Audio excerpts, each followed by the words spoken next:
يلا بينا. اوكي ماشي. دلوقتي احنا بنلعب بالشخصية دي عشان هنحقق مهمة معينة. طيب معاها تقدر تجيب درون اللي هو الكبير ده وسلاح ومسامير وحاجات كتير. المهم بالنسبة بما اني بلعبها على البي سي فحبيت اوريكم الانظمة الاختيارات اللي انا عاملها عشان تشتغل معايا بشكل كويس.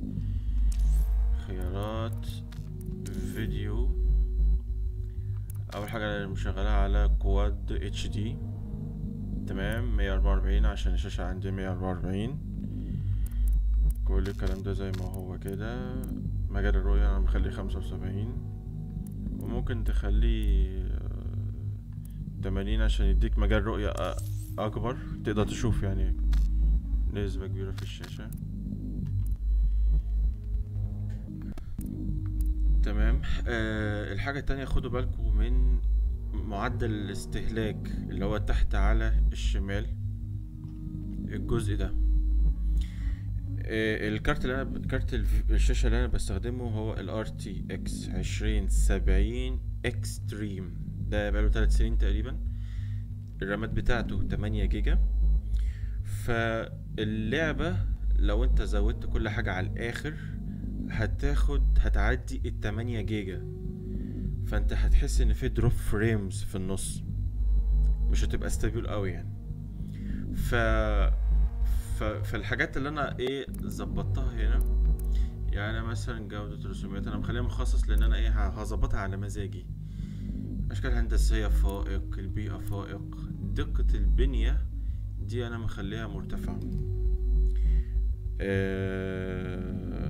لانك لو زودت دي هتاخد حمل تقيل على السي بي يو، والحاجة التانية هتاخد رامات زيادة من كارت الشاشة، هتعدي ال 8 جيجا. فلو انت الكارت بتاعك فوق ال 8 جيجا خلاص قشطة زودها. فائق 4 عربيات. الانعكاسات بما اني عشان انا فاتح الري تريسنج فهي معمولة على المتوسط لان هي مش شغالة. عمق الميدان يعني الموضوع ده مش قضية قوي يعني، بس هو بيضايق ساعات فانا مخليه اغلاق. ضبابية الحركة اللي هو الموشن بلور يعني ممكن تشغله عادي يديلك تأثير حلو اثناء الحركة. التوهج قشطة يعني تشغيل. الاطباق المحيطي برضو معمول اغلاق عشان انا شغال على فاتح الري تريسنج. منع تشويش برضو عشان انا فاتح الري تريسنج. هي دي انعكاسات الاشعة المتعقبة اللي هو الري تريسنج فانا مخليها فائق. لان خد بالك لو الكارت عندك مدعم خليها فائق، لو مش مدعم هتلاقيها مقفولة مش هتقدر تفتحها. الدي ال اس اس انا مخليها متوازن وممكن اخليها على الجودة بحيث ان الصورة تبقى افضل. يعني انا خليها جودة بحيث ان الصورة تبقى افضل. تفاصيل اضافية ده موضوع تاني، ده لو انت مخليها يعني خليها زي ما هي صفر، مش لازم يعني تزود كل حاجة على الاخر. وطبعا درجة اكس 12 بس كده. دي القضية كلها. وفي نفس الوقت انا مخلي اللعبة دلوقتي سحبة مني 7 جيجا وشوية من الاصل 8 جيجا، فكده ده معناها ان اللعبة شغالة مرتاحة على الجهاز، على الرغم ان الجهاز عندي رامته 32 بسرعة 3200 وانا مسطبها على M.2 يعني سرعة القراية والكتابة معدية ال 4000 لغاية 5000 وشوية. السي بي يو مع حاطط الخمسة 3600 اكس، فشيء ممتاز جدا يعني. بس هو القضية كلها في كارت الشاشة، فلو انت الكارت عندك فوق ال 8 جيجا هتخلي الجودة دقة البنية من مرتفع اللي هي فائق. تمام. ونكمل مع بعض زي ما انتم شايفين كده. اللعبة شغال معايا زي الفل. طيب هنروح فين؟ بعيدة شوية، مش قضية. نحاول ناخد أي عربية. أنا كنت راكن عربية بس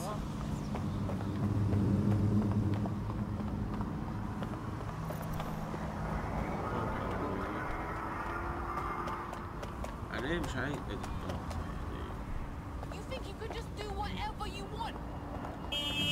دي تاكسي ماشي ماشي لوحده، خده عادي.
نجنده، بنعلم عليك عشان نقدر نجنده فيما بعد.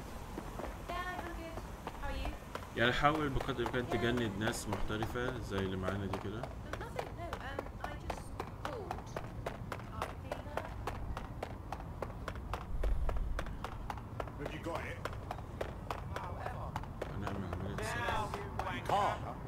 I'm here.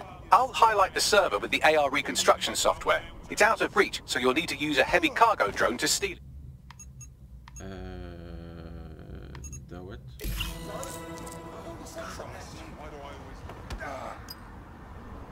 Get up. Pull yourself together.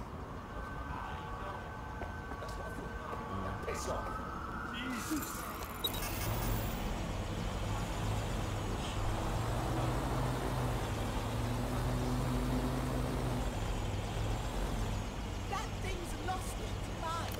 Just keep walking. Stay away from that drone. What is that?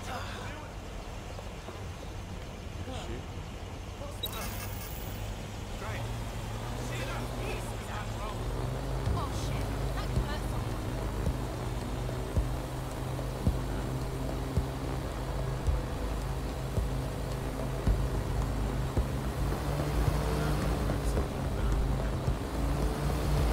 افضل طريقه لعمليه الصد الصراحه تستخدم درون تضغط بيه على اي مكان معين.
رازع كده رازع حلو فيقفش.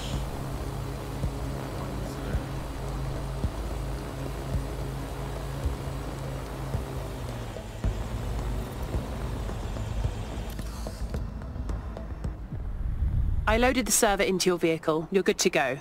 Drive safe. You have precious cargo now. I'll get the job done, don't you worry.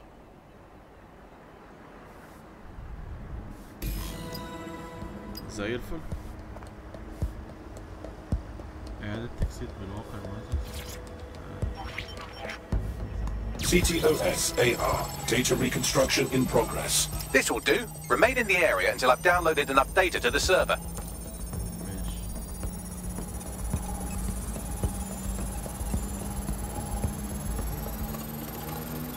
Download complete. I need a wider sample of data, so I'm pushing you the coordinates to a new location. يلا ناخد العربية.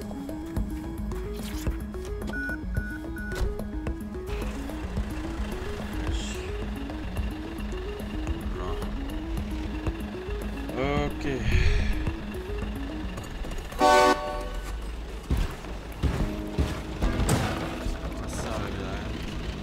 This is brilliant. Look at this. It's compiling data from the surveillance infrastructure. Nearby CTOS drones, civilian optics, CCTV, and then it assembles those scraps into what happened in this location 24 hours ago. Fantastic. Auto drive now enabled. خلي اوتو درايف ولا Auto drive now disabled. مش احسن بسرعة.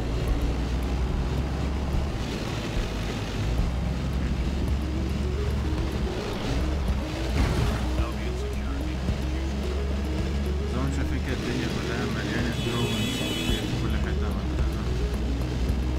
تهاك على أي واحدة وتستخدمها في أي حاجة أنت عايزها. في درونز تستخدمها في الهاك، وفي درونز إنك تاخد بضايع تحملها زي اللي احنا ركبناها كبيرة دي، تشيلك انت والحاجة تمشي بيها.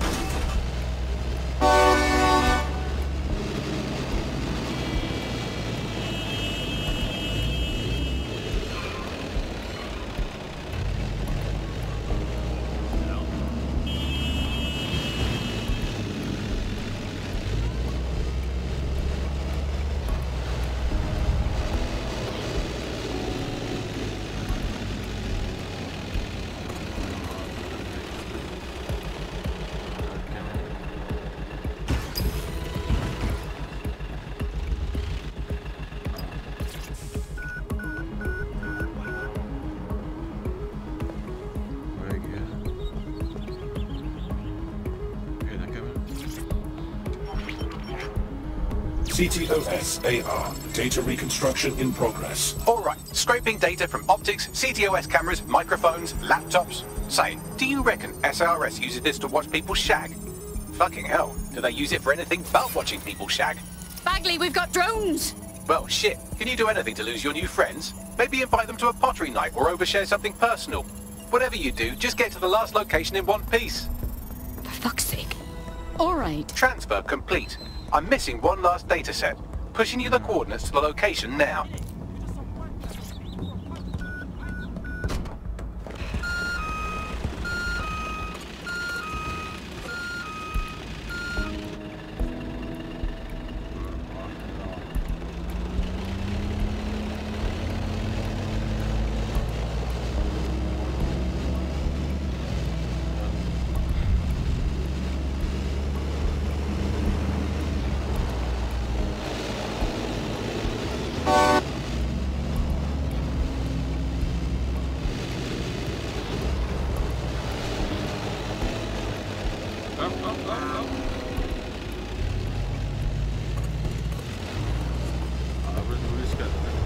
عربيات البوليس هتعرفها ان هي مموهة، يعني صعب انك تلاحظها بسرعة.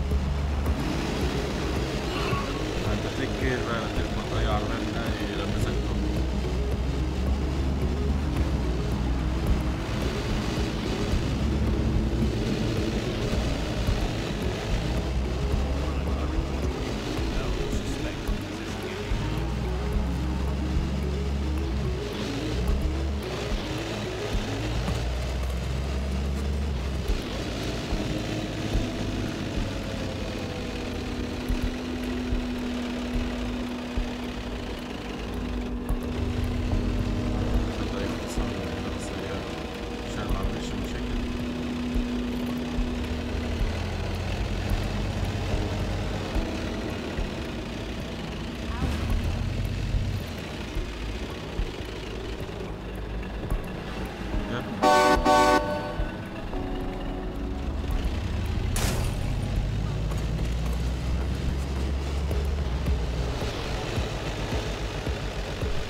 بدء اختبار إعادة تأسيس الطائر. هل في درون طاير هنا ولا حاجة؟ في كذا واحد.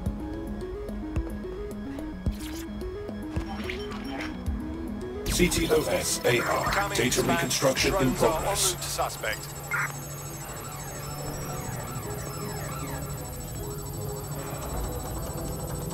They're still on me, Bagley? Don't let the drones destroy the server before I'm done. Get out of the lorry and take care of them. Shoot them, throw rocks at them, destroy them psychologically with cyberbullying. Just keep them busy until the transfer's complete.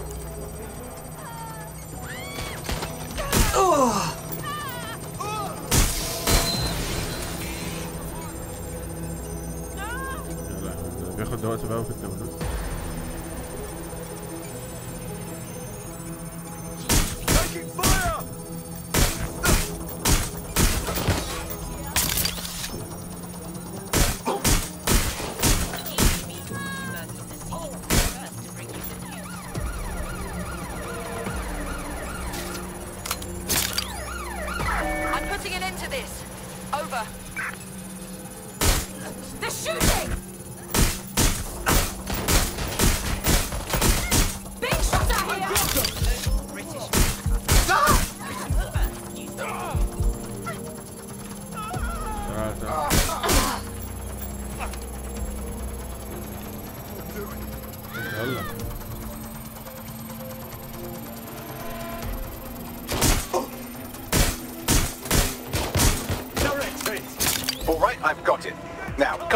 This server forever. We should probably wipe our prints of it anyway.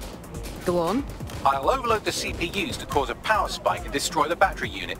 The electromagnetic pulse should destroy both the server and the drones. So, you know, run!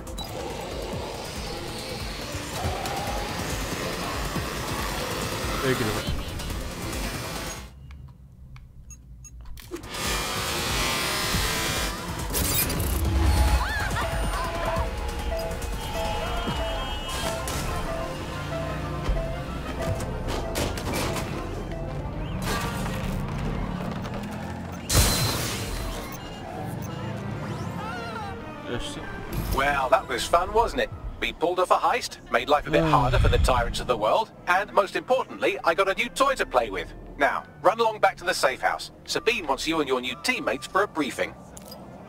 ماشي. نرجع للمقر بتاعنا.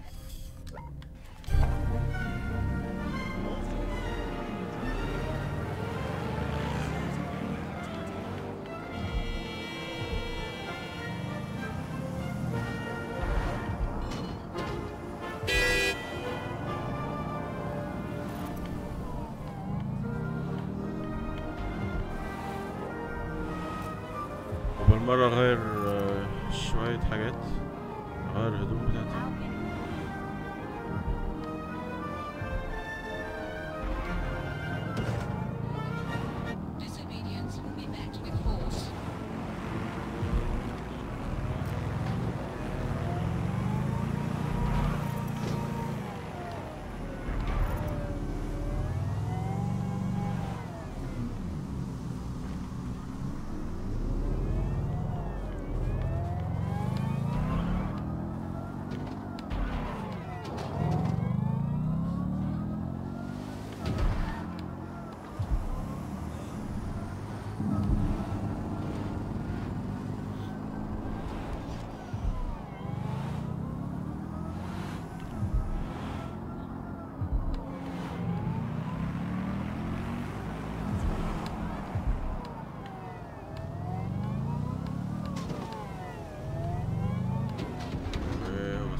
You.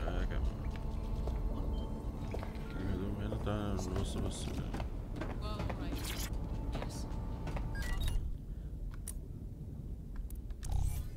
الأقنعة ده عشان أنا كنت عامل بري اوردر فنزل لي مجانا.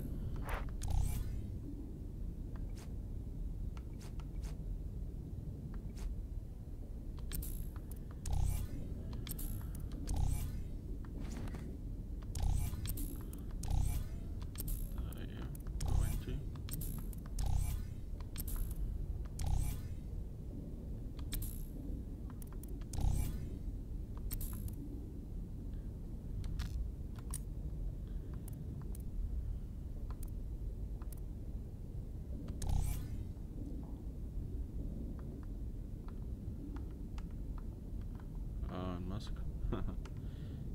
تعالى مثلا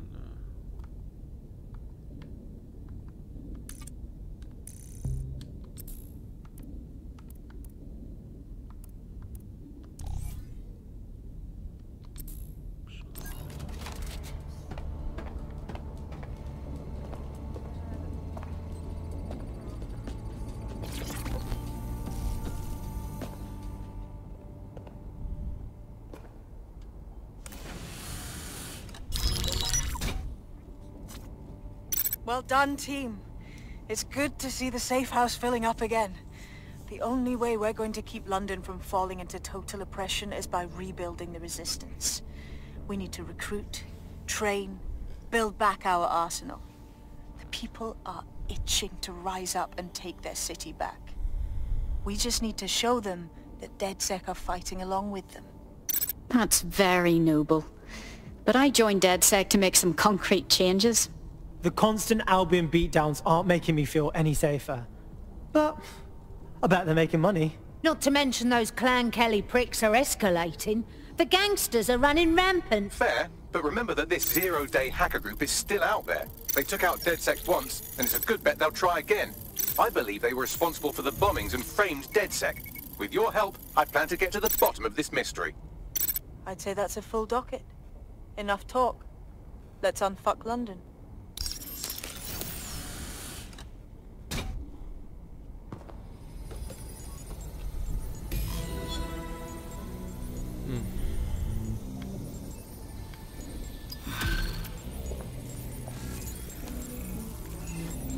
دي الناس اللي انا الواد I found a lead that may help us unravel more about Zero Day and the bombings we ate shit for. I've picked up an encrypted signal from the Tone conference site that's been broadcasting on a loop since the night of the bombing. Go investigate. You might even get to try out that fancy new AR tech we stole. I mean, creatively shared.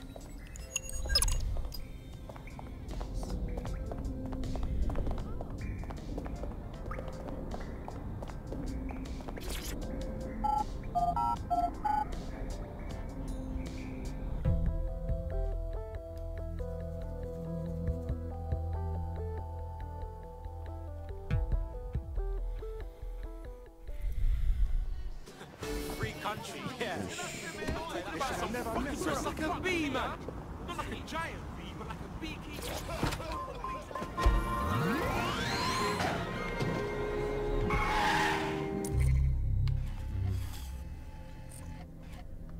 اللي جاي ماشي. مهام التجنيد ده انا عايز اجنده. ماشي نعم خلاص. بعد كده ابقى اجنده بعدين.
This is unsettling.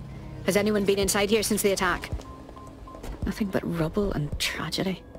Yeah, so why does it look like the bad guy's lair from a spy film? I'm just saying there's a lot of security for a repair job.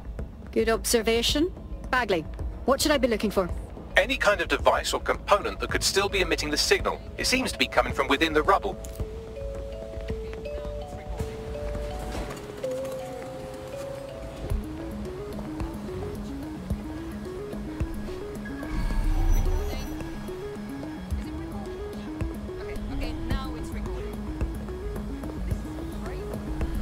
دي ممكن تكون تحت الأرض باين.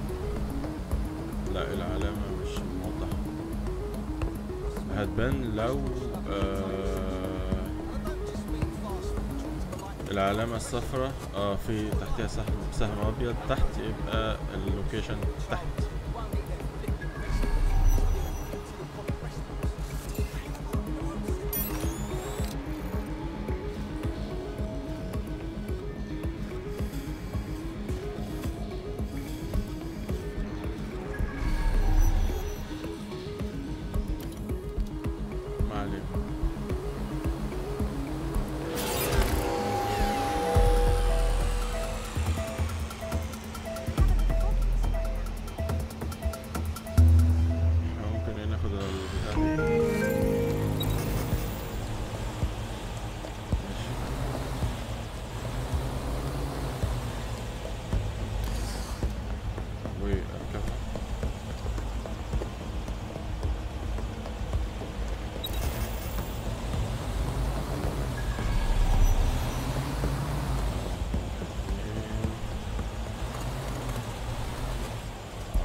What the shit? This is it. The signal is coming from this spider-bot fragment.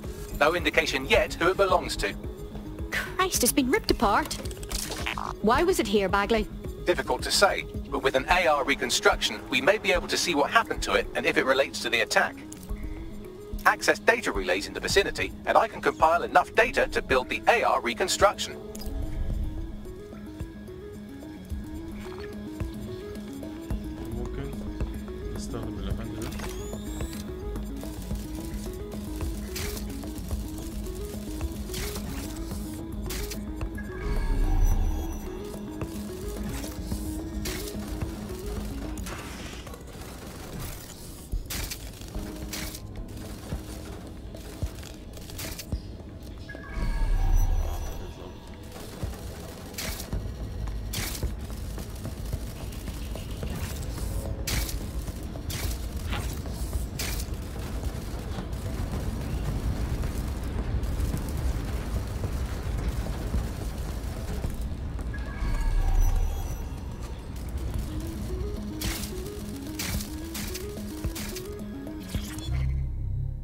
Hello. What's this?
نشتته.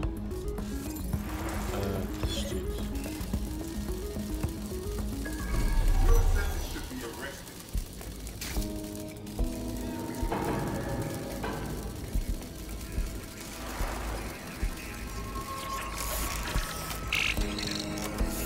Perfect. 2 more data relays to go.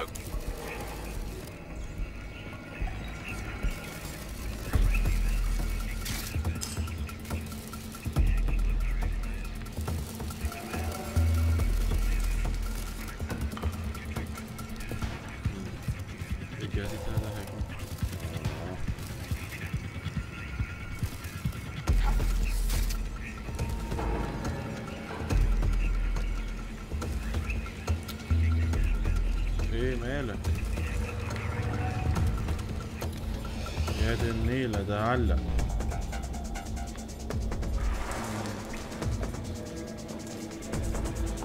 ننده كمان واحد. تعالى يا باشا.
One more data relay and I'll have it.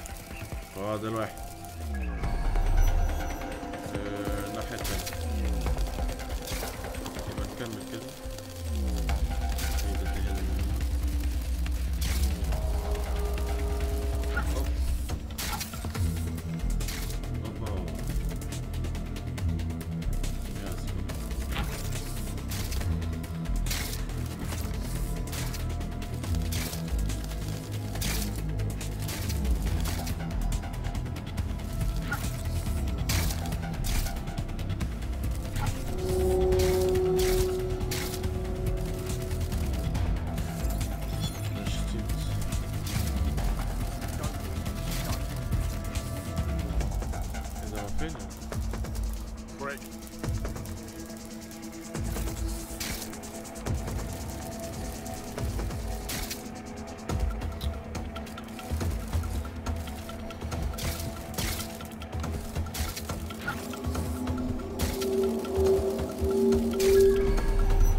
That should do it. Now I'll just take the audio from this stream and the video from these 36 and... got it. Go back to where you found that spy bot and I'll show you the AR reconstruction from the night of the explosion. All right.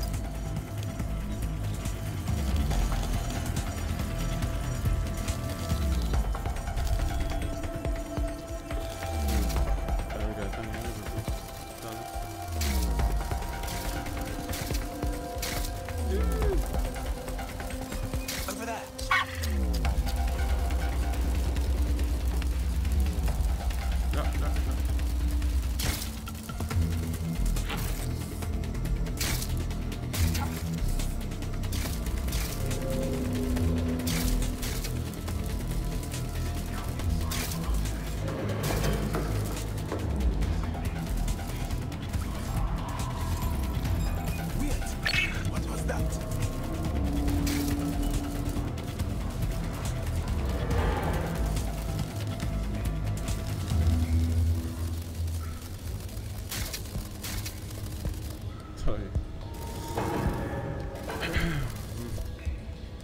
هتروح فين تاني؟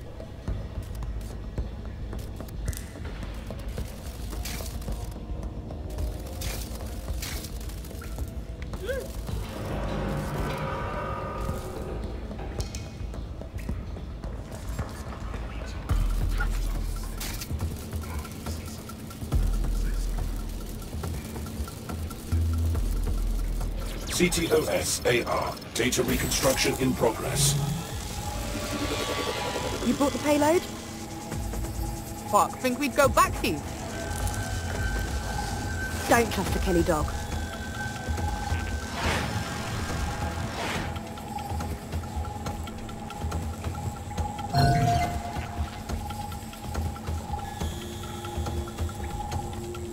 Child's play. This is exactly why I was recruited. As in Clan Kelly? Jesus, Mary and Joseph, the bloody gangsters were part of the bombings? Nah, that was just a handoff. I mean, it's bad, but the Kellys didn't plant the bombs. They only supplied them. Their contact didn't seem to be part of the same organization. Is it possible she's a part of Zero Day? Well, don't just stand there, keep looking.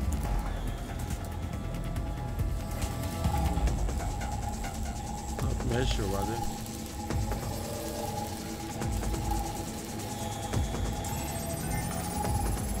Bagley, can you identify the operator of the spider bot? I've now fully decrypted the signal the spider bot is broadcasting, and while I cannot identify a specific user, it is a call code used by the Metropolitan Police Service. Of course the fucking cops were watching.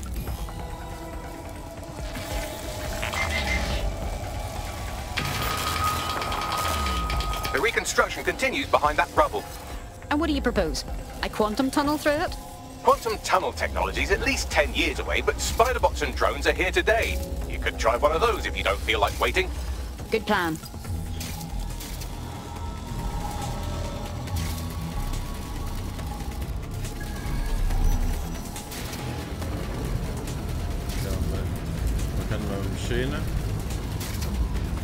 Why don't you aim those human eyeballs of yours at the van's cargo? All right. RDX nitrogen, and the exact same detonator system like the bombs that were planted at Parliament. Zero Day has a signature. There, hurry. We've got all the deliveries. So you were hired to supply all the targets? Shut it, we're all on need to know.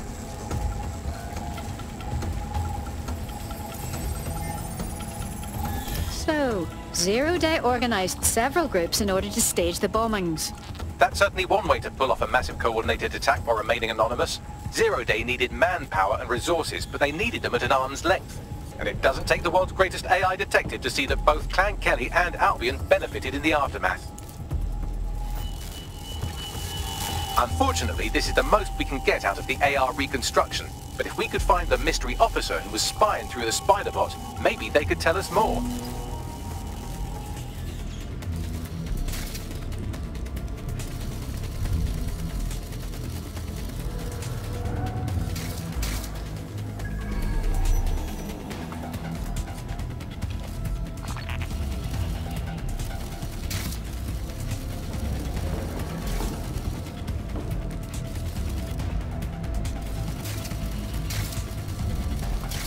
يعني كده مفيش حاجة تاني.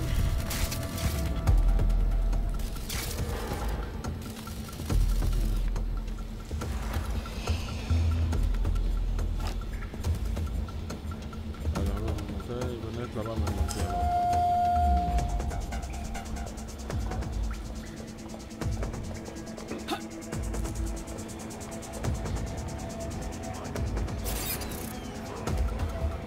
There's something over there.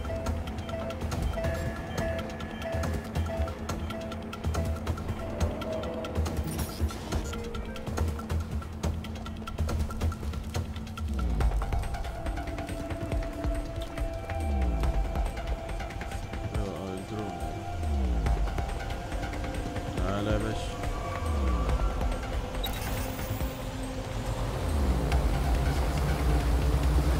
Tracing the Spiderbot serial number, it was assigned to New Scotland Yard 3 years ago.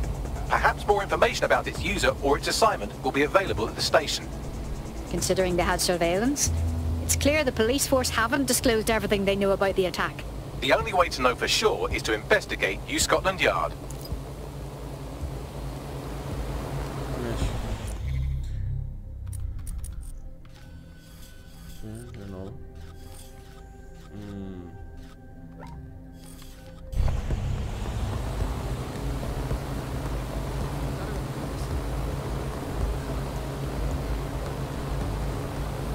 طايرين ولا هياخد وقت عشان بالعربية أصلا. What's that?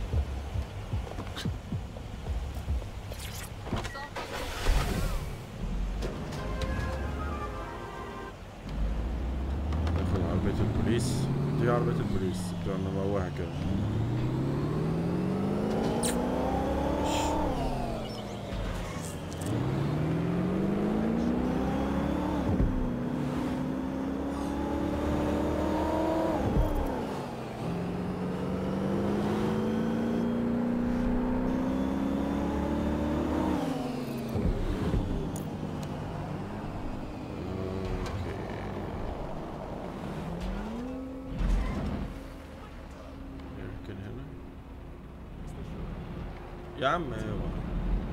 Only thing left untouched is the sign out front.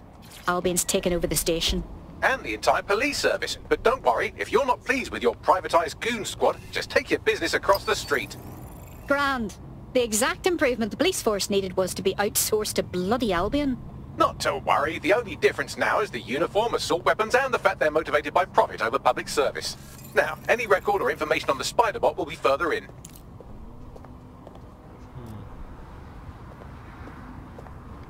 طيب هنستخدم الروبوت سبايدر.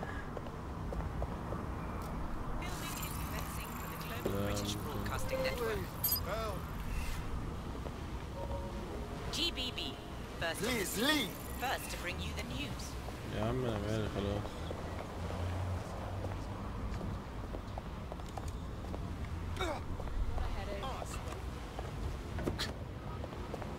نحاول نشوف مدخل آخر.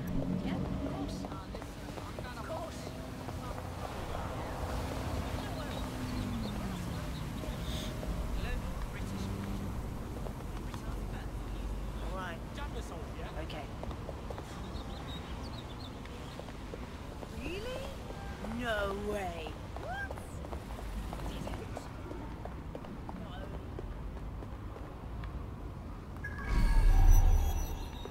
مفيش حراسة جوه.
طيب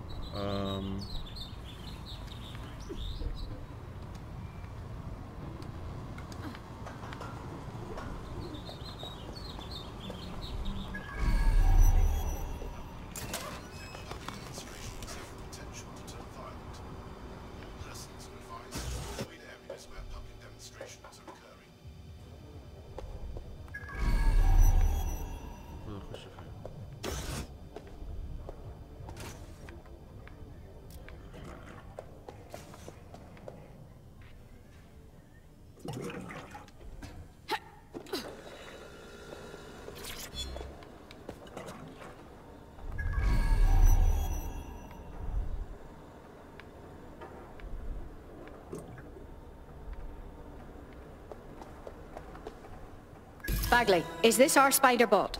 According to the serial numbers, this matches the piece of spider bot from the Tone bombing site. Can you identify the user? Navigate the spider bot from out of that room. I'll need a direct connection in order to learn more from our bisected friend. Consider it done.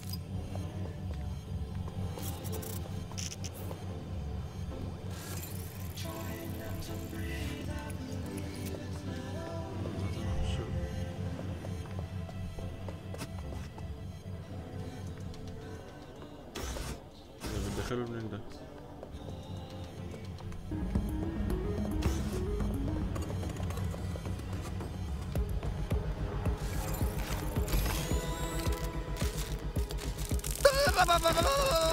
That opening right there looks like a good exit point. Right, get comfy. This spider bot might be broken and missing some of its legs, but it can still jump and fit through vents. That's a good way to get through the station undetected. That's a part of the remote detonator system from Parliament. If the Met, or Albion rather, actually analysed it, they would see it wasn't DedSec's handiwork at all.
هو بتاع بايظ اساسا.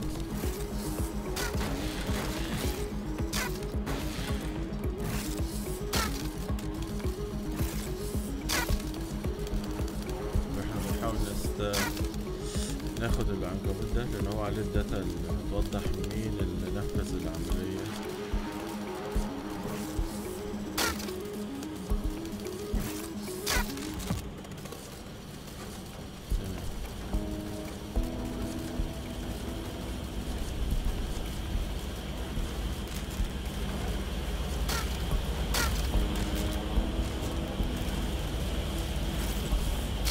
Fuck, would you look at all this junk? You'll have to jump your way across to get to the next vent opening.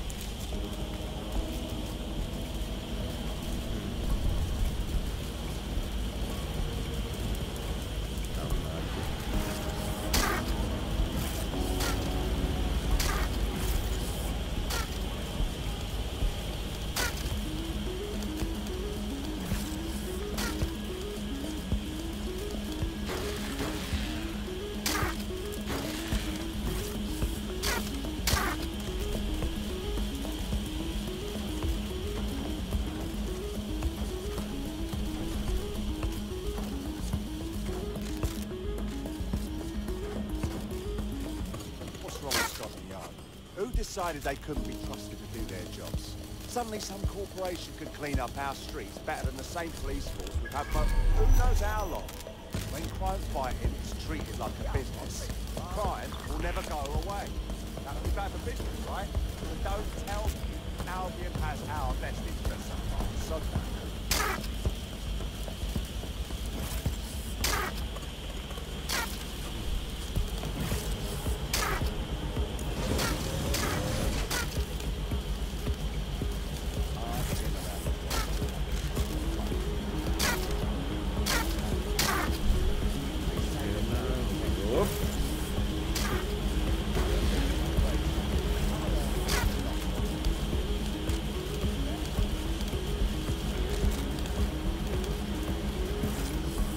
You're almost there. Make your way through this last vent path.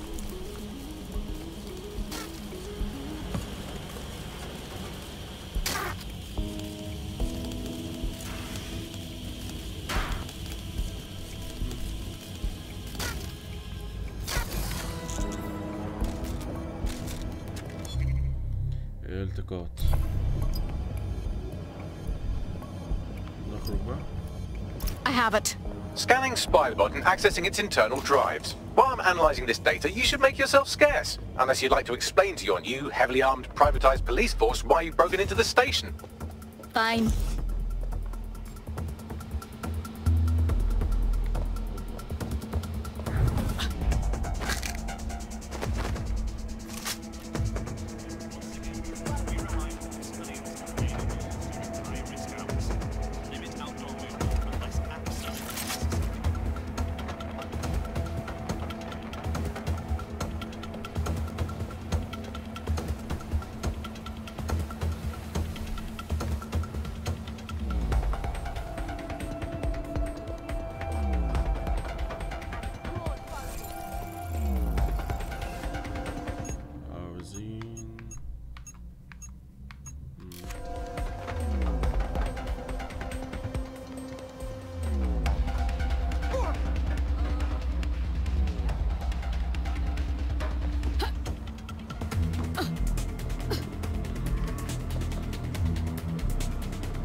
Sometimes they make it too easy.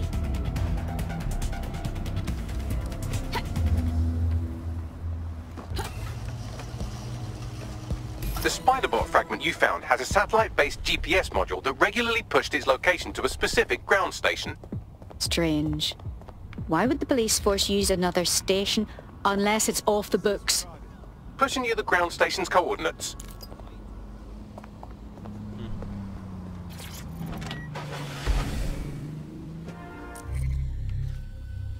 اللوكيشن اللي بعده.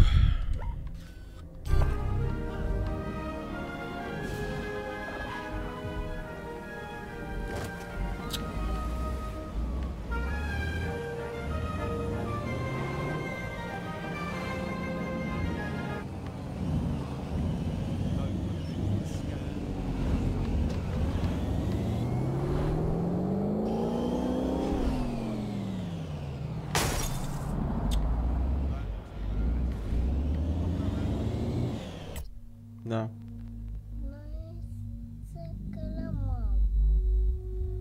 لا روحي اقفل الباب وراكي.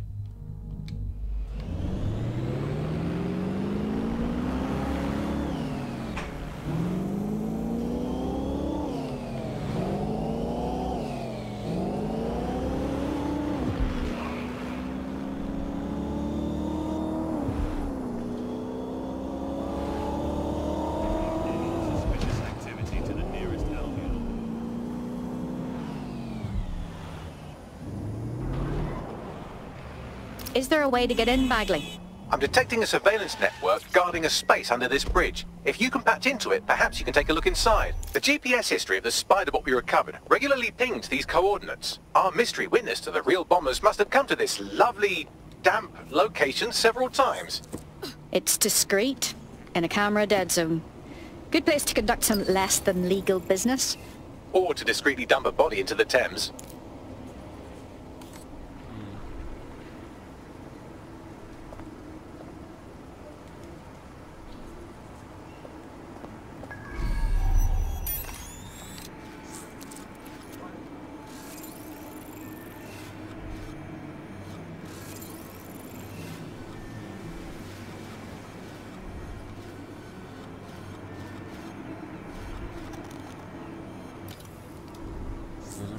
لازم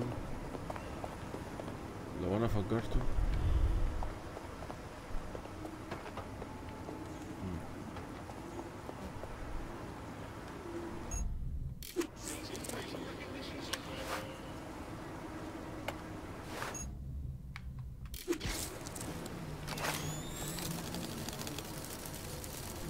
I think I'll be keeping this.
Wow.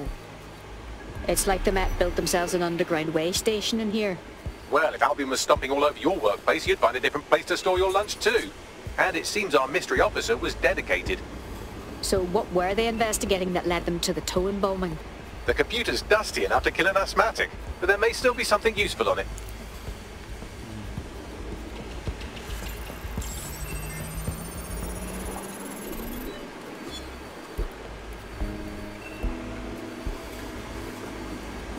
This is Inspector Caitlin Lau.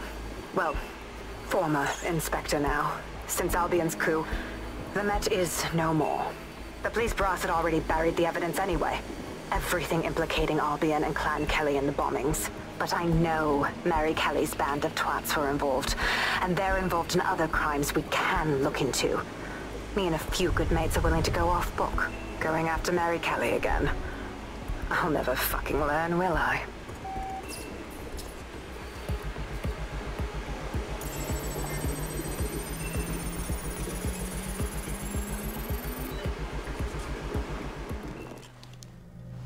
Inspector Caitlin Lau, video log.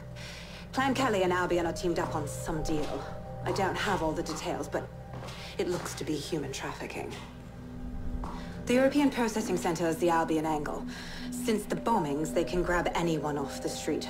Call them illegal immigrants, potential DedSec insurgents, whatever. Though we know who the real danger is. So, Clan Kelly gets hold of these people, these immigrants, deportees, victims, really, and they're taking them somewhere. But where and why? It all comes back to the boss lady herself. I knew she was into something, but she wriggled off the hook. There's only one way I can do this. 24/7 surveillance on Mary Kelly. If I'm caught, well, this will be my last entry. But I have to see what she's hiding.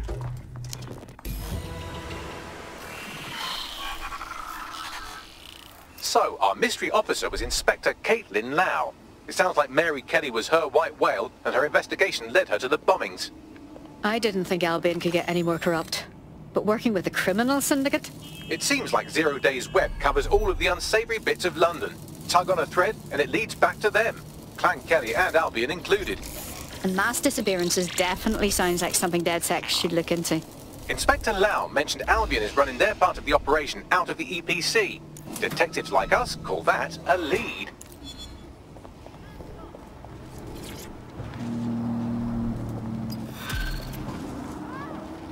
زي الفل.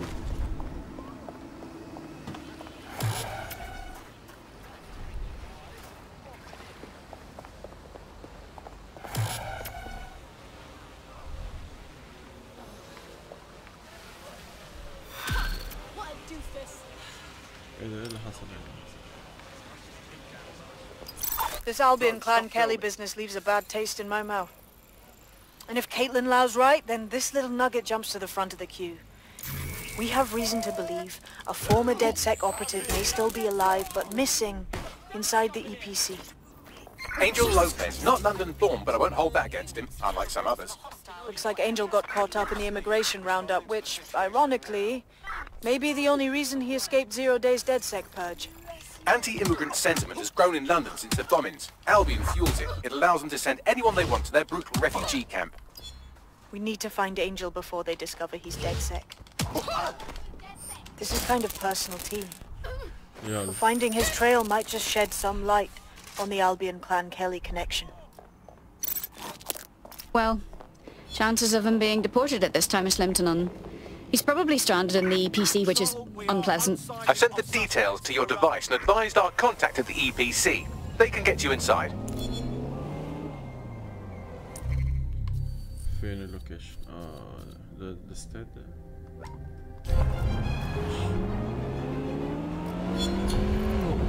Calling off the pursuit. Over and out.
كنت فاكر ان بتاع قريب.